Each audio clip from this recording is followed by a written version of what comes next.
que foi a questão da pesquisa em si, Marta? Como foi a construção disso? Qual que era o foco? Boa. Bom, projeto que a gente participou e que foi muito gratificante, gente. Foi um projeto, né, então aí, que foi idealizado pela Abrasca, né, como eu mencionei. E a gente foi convidado a participar e fazer inputs em relação às análises e contribuições. Então, foram mais de, se eu não me engano, 110 empresas de capital aberto que participaram né, da pesquisa de diferentes setores. A gente teve desde telecom, de indústria, de saúde, enfim, uma amostragem aí um pouco, né, do que está dentro do nosso mercado aí de capitais na Bolsa Brasileira, para que a gente possa entender como está se comportando a maturidade aqui localmente, como as empresas estão se preparando, como elas estão vendo o risco cibernético, né, e que controles elas têm hoje aplicados. Mas, em especial, a gente, né, sentiu, e a Abrasca, né, também, em conjunto com uma conclusão do que a gente discutiu lá em trocas, é que o executivo na cadeira, né, de decisão, o CEO, o CFO e até os conselheiros dessas organizações, eles muitas vezes não entendem, né, em relação de como o risco cibernético pode se comportar dentro de uma organização.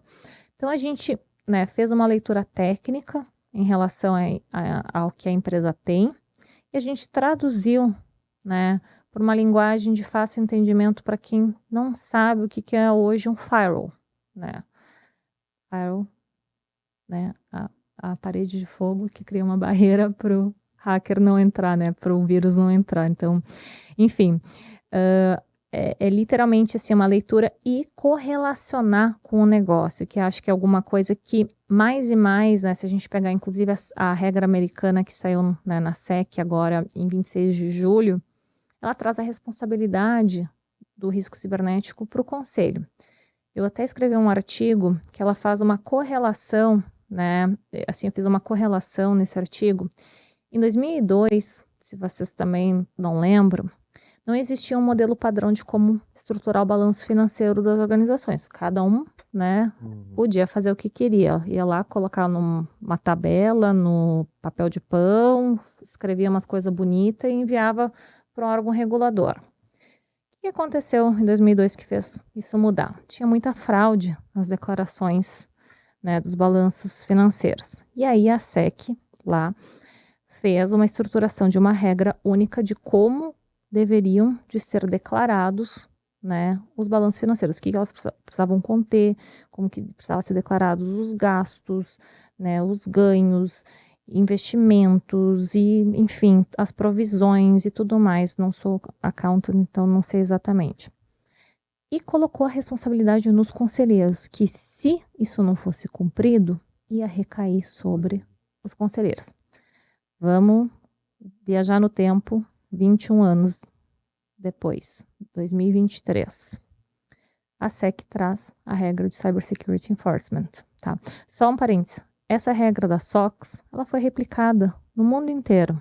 Cada um adequou, tropicalizou, né? Então, na Inglaterra foi, aqui no Brasil a gente teve a lei das SAs, tá? Que foi altamente influenciada para esse modelo de declaração em que, eventualmente, os nossos balanços precisam refletir. E aí a gente vem aqui para 2023, em que a SEC declara, então, um modelo de governança de maturidade cibernética para as organizações que tem, né, registro junto ao regulador lá. O que é a minha previsão com isso? Tá? E aí, de novo, minha opinião, ninguém me falou, ninguém veio a público, né, o órgão, é que isso vai se replicar da mesma forma. Né? Então, a regra de ouro é isso. E ela também trouxe a responsabilidade para o conselho. Então, da mesma forma que antes o conselho dizia assim, mas eu não entendo, né? Eu não sou contador. Cara, você tem que fiscalizar para ver se as coisas estão certas aqui. Eu não sou técnico de TI, eu não entendo. Você tem que ver, tem que ter alguém que entenda. Tem que ver se as coisas estão correlacionadas. E aí você tem modelos de governança cibernética, né? Então, para você conseguir entender a sua maturidade. E o que a gente fez com a pesquisa foi justamente isso. Sabe aquelas bandeirinhas na geladeira que tem, quanto mais você consome de energia, ele vai ficando vermelhinho, acho que vai para a letra F? Isso. A gente fez isso na pesquisa. Então, qualquer pessoa pode entender aonde está a maturidade em relação à governança da sua empresa. Ela vai da letra A, acho que é a letra E, se eu não me engano, tá? E aí você pode entender onde está a maturidade da sua empresa e o porquê, quais são os fatores que estão, né, limitando as indicações de melhoria. E é exatamente isso, em paralelo, que lá fora, né, a regra solicita. E aí você faça a adoção, demonstre que você avaliou, que ações você tomou, avalie a materialidade do risco, que isso é algo que é difícil, né? Então, se eu parei 1 hora, né, ou um incidente não é rápido para corrigir, né? Tipo, não é resetar o computador, não é baixar o backup. Em média, para, né, restabelecer um sistema crítico, são 3 dias. Né? Empresas ficam paradas até voltar a operar 100% como elas estavam antes, 5, 6 meses, gente. Então, você tem que fazer uma provisão desse custo. E para isso, você tem que entender onde estão teus pontos de dor, né? Então, a regra americana está fazendo isso. E a gente começou, né, a estudar aqui com o mercado brasileiro para trazer um pouco dessa educação para o executivo, que até então ainda colocava sobre os ombros dos CISOs, que são os Chief Information Security Officers, né, das organizações. Leu meu pensamento. Essa obrigação. E, enfim, quando acontecia um incidente, em muitas empresas que aconteceu os incidentes aí que são públicos, o cara foi demitido. É sobre isso. E eu vou te contar, provavelmente esse cara pediu investimento. Deve ter pedido, é isso que eu vou falar. E aí o CFO, o dono da empresa, quem quer que seja, disse, isso não me traz retorno. Isso é um custo, né?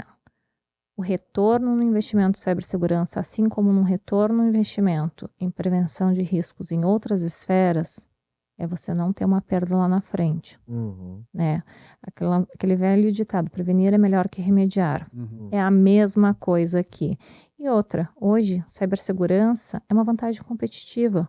Você saber que você pode contar com o seu fornecedor, né? Que ele não vai violar a segurança, que ele está disponível, que você tem confiabilidade nele, é com certeza uma vantagem competitiva para você, do que, né, um fornecedor que você não consegue confiar, não sabe se o sistema funciona, se o seu dado está seguro, se, né, na eventualidade de você ter uma alta demanda de dependência de um produto dele, o cara não vai conseguir entregar porque a fábrica parou, porque os sistemas deles são todos... Você se ferra junto, né? Não é isso, a gente precisa começar a avaliar a cadeia e o objetivo do estudo foi esse, assim, a gente apoiou desde o início, a gente escreveu boa parte, né, das necessidades e foi muito bacana e eu acho que, assim, é só o começo em relação a isso e a gente quer disseminar esse conhecimento cada vez mais de forma educativa. Acho que o principal ponto desse estudo, né, neste momento é ajudar e educar. E isso foi um pedido de algum órgão governamental? Tipo assim, você acha que a SUSEP vai caminhar para ter essa questão de governança em cybersecurity? A SUSEP já tem. Já tem? Já tem. A SUSEP copia tudo que o Bacen faz, não devia falar isso, né? Mas corta. É tudo amiguinho. Corta. Mas a SUSEP já tem. Então as companhias de seguro têm que ter uma governança. Tem, e elas não têm que ter uma governança só voltada para dados, pessoal. Quem não está olhando para isso, que é companhia de seguro, observe a questão operacional, porque todo mundo diz, eu tô assim, coisa que eu mais ouço eu estou em compliance com a LGPD, grande coisa, né? Minha vontade de dizer isso. Por quê? Porque não adianta você estar ali, né, com esse quadradinho fechado, que ao redor todo dele está exposto, que é o teu risco operacional. Então, você tem que olhar, né, para o risco cibernético como, né, uma lente ampliada. A tua dependência operacional, né, onde tu tem exposições em relação à violação de privacidade, e olhar a fotografia como um todo. A SUSEP determina que seja feito isso, assim como o Bacen, tá? A LGPD só olha para a questão de violação de privacidade, do direito teu, meu, né, de todo mundo como indivíduo, né, para que não haja violação da privacidade das nossas informações físicas e que, consequentemente, há uma responsabilidade atrelada para as organizações.